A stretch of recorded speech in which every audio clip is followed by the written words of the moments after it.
Welcome to Discovering You, a podcast that explores the intricacies of personality and how it impacts the way we navigate through life. What will you discover today?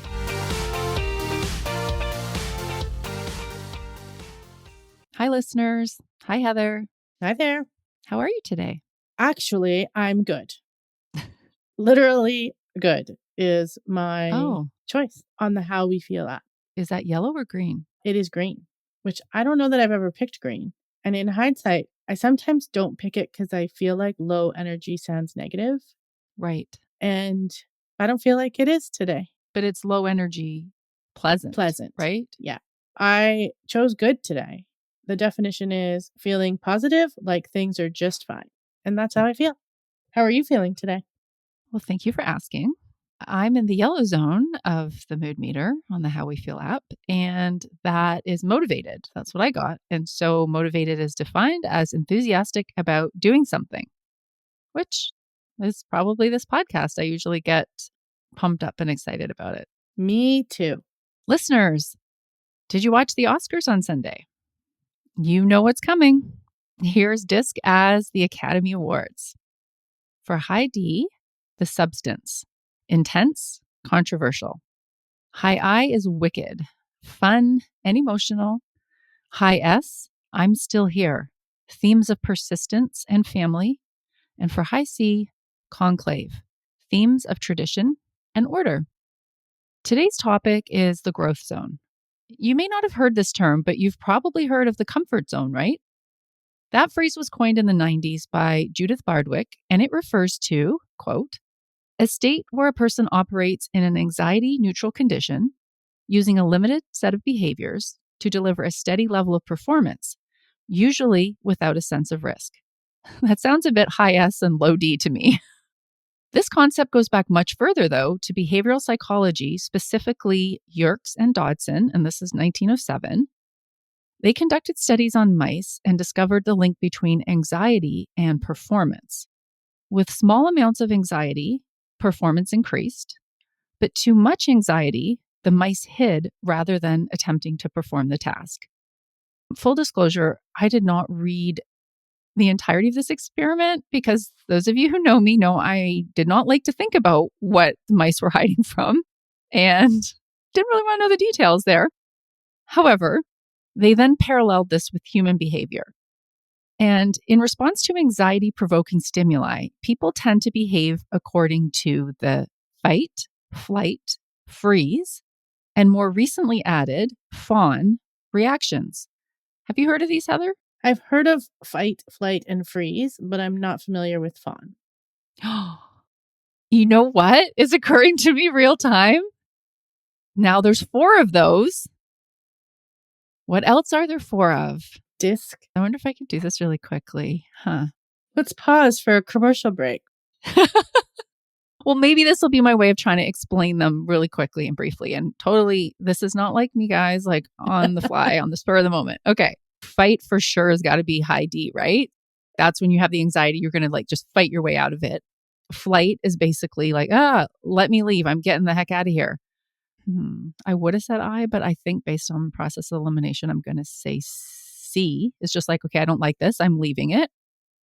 Freeze. So that's basically in that situation, pausing and thinking, oh, what am I going to do here? I'm not going to do anything until I think it through. So for sure, that has to be high S.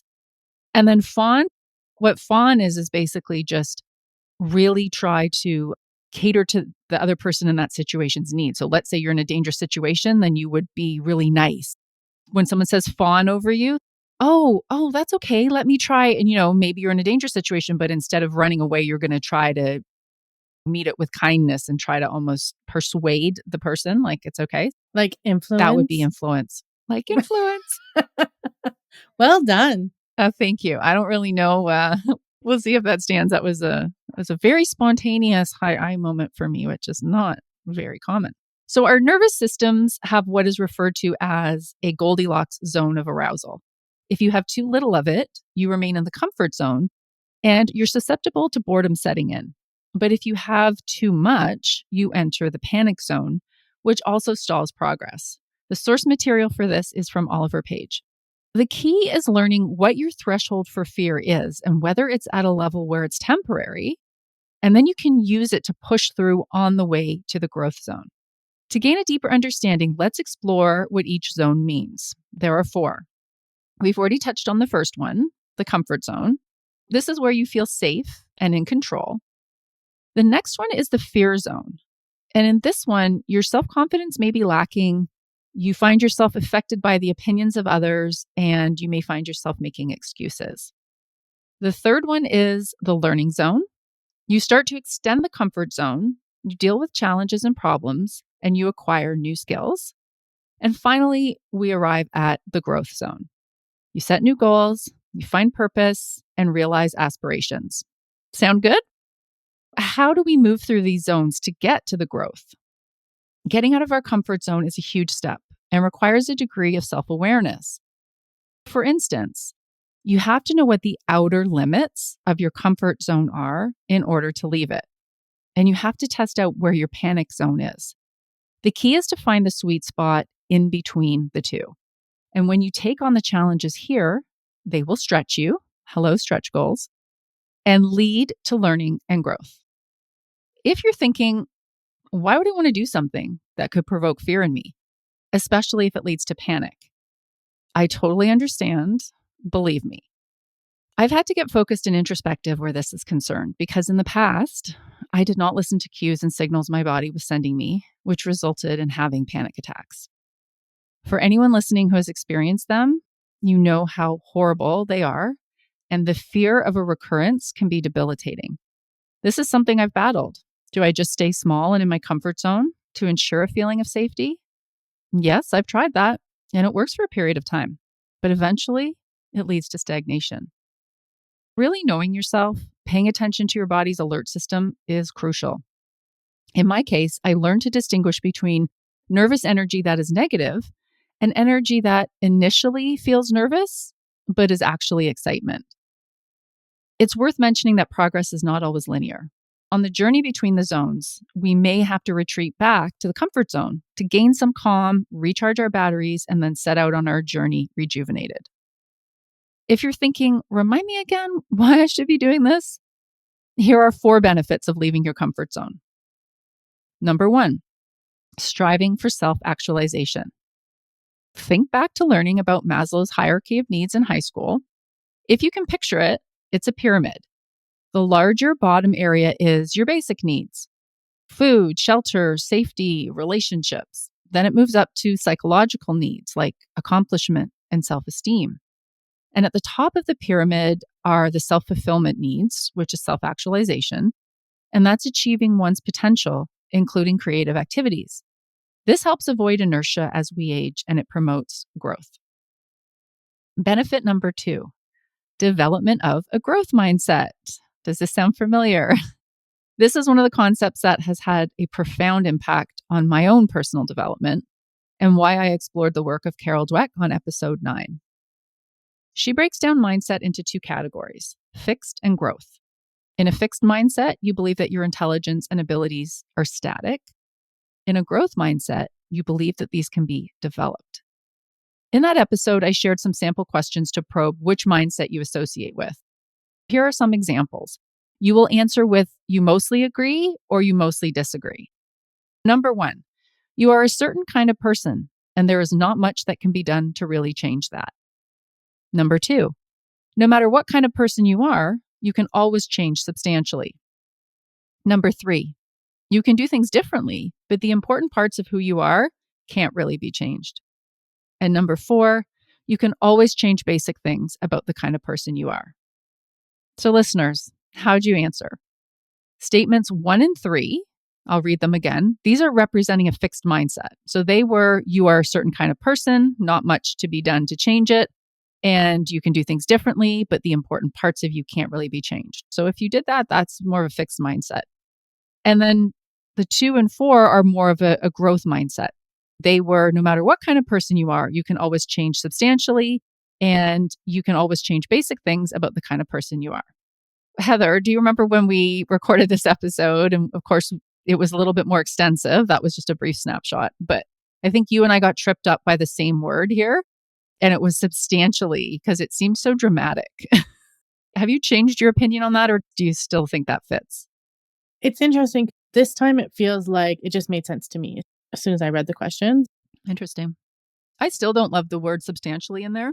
I can really get on board with the 4 because I just feel like I'm really focusing on the word substantial. But again, that all depends on how you interpret it, right? And we won't get into that again. We had that same reaction, right? Yeah, initially for sure. You can see how intentionally leaving your comfort zone goes hand in hand with developing this mindset. It challenges us to expand what's possible, whereas a fixed mindset keeps us trapped by a fear of failure.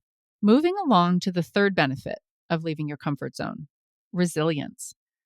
Inevitably, we all experience some form of adversity in our lives. When we expand our comfort zone, it equips us to handle the twists and turns and bumps in the road. And this develops resilience. We can not only bounce back from hurdles, but grow from them and reach new heights. And 4 is greater self efficacy. This is the belief that you can take certain actions in the pursuit of achieving a goal. The key is for the goals to be specific, not too difficult, and short term.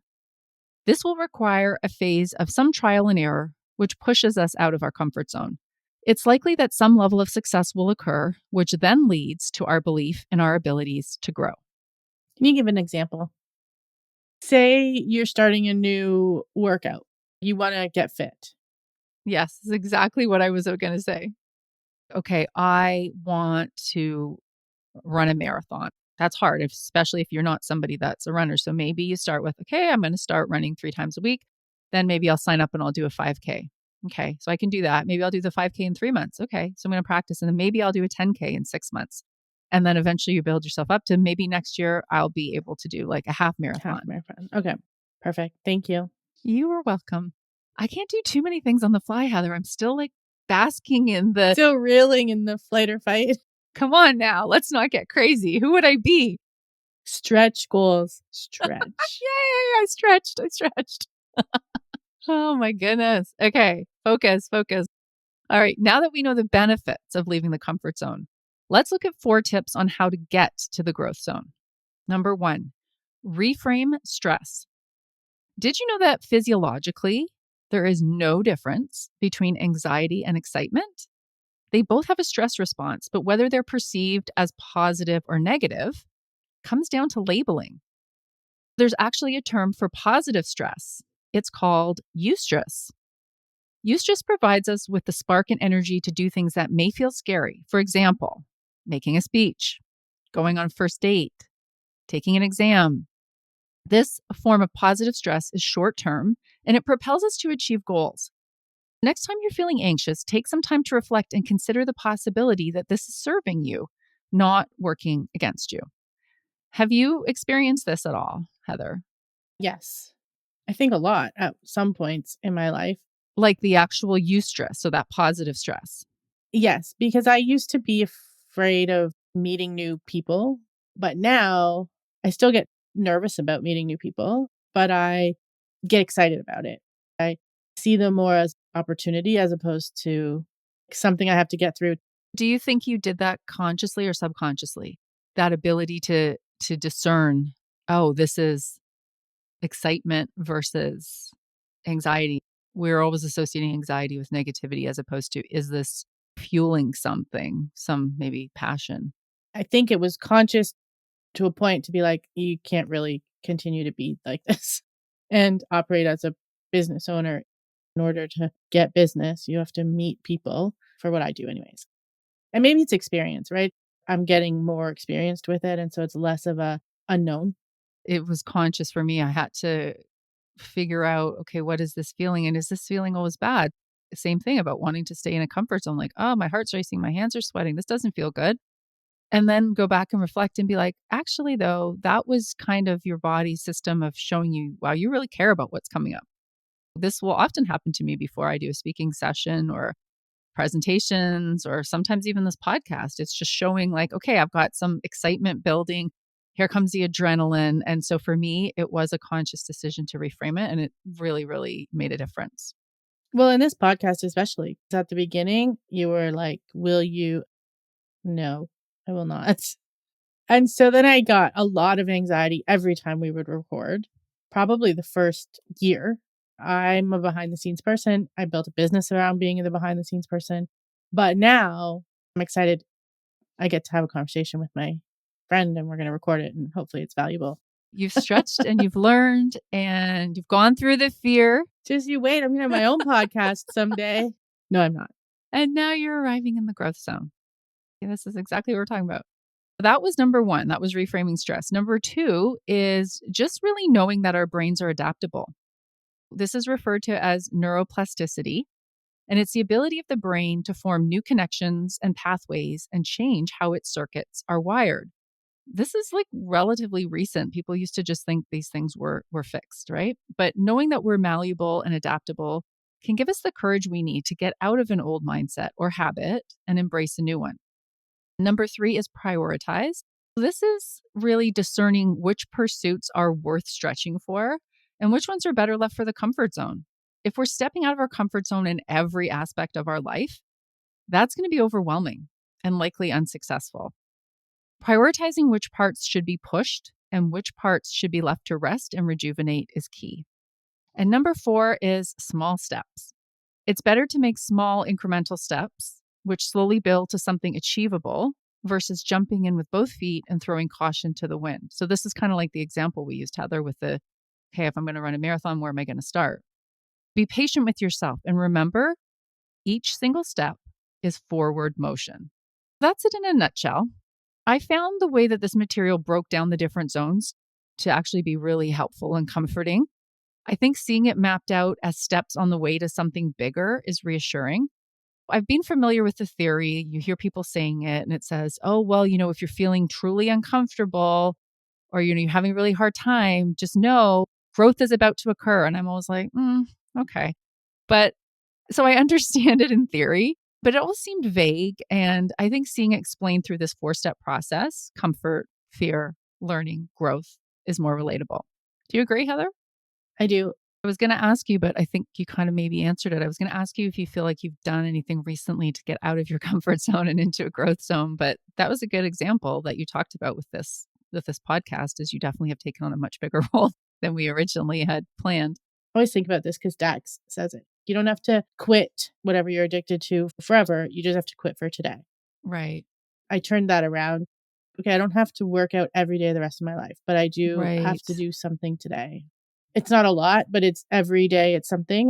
Obviously, there's a reason why that mantra, and that's why AA uses it, the one day at a time, because it works, because you can get overwhelmed if you think, oh, I have to do this for the rest of my life versus, can I do this today? Yeah, okay, I can. Can I do it another day? Probably I can. That totally, I think, ties into this whole theme, right? What about future ones? I mean, I know that's sort of you on your way to thinking about a future one, growth zone. For me, you're going to agree with this one. This is me trying to get more comfortable doing things like making more video content. I don't love to do it, if you had noticed.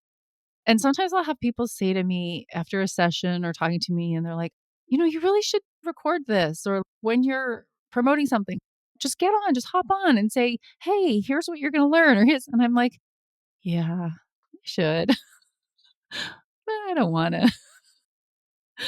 But maybe there's more to it than that. Okay. Because you could, and you'd be great. Lots of people would watch it. Don't take this the wrong way. 100% think you should be on video every day. But that's what I think. That's not what you think. If that's the thing, like you just said, that should stay in the comfort zone for now, then that's fine, isn't it?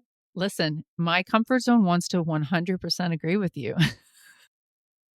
That is definitely my comfort zone. That's something for me to discern. Is there a reason for that? Or is this just me staying in my comfort zone and not getting out of that fear zone? So some of the things that it talked about in the fear zone, right? Which is fear of judgment, of what people will think. That's a big one. The more I can go into that mindfully and pick apart the reasons for the reluctance, maybe that will be enlightening, but stay tuned as I work this out. Well, I think you have a lot of great things to say.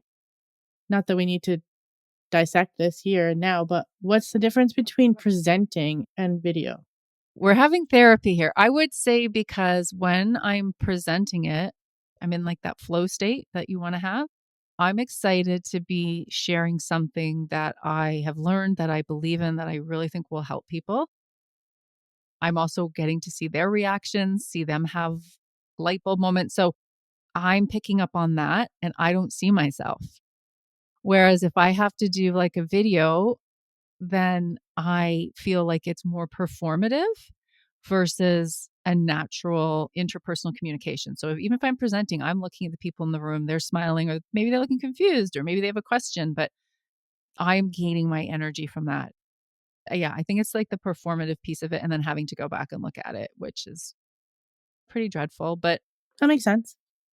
I do make sense. See, I can make very logical arguments, but just because they make sense and they're logical doesn't always mean that's the right thing for me. And that's what I have to strive towards. So we will see. Stay tuned. Stay tuned. Okay, well, that's all for today. Thanks for listening. We'll catch you next time. Bye. If you're interested in connecting with Victoria for team building, strategic onboarding, coaching, or a speaking engagement, you can contact her at discoverwhatworks@gmail.com. This show is a Twisted Spur media production produced by our very own Heather McPherson. If you enjoyed this podcast, please share with a friend and subscribe wherever you listen to podcasts.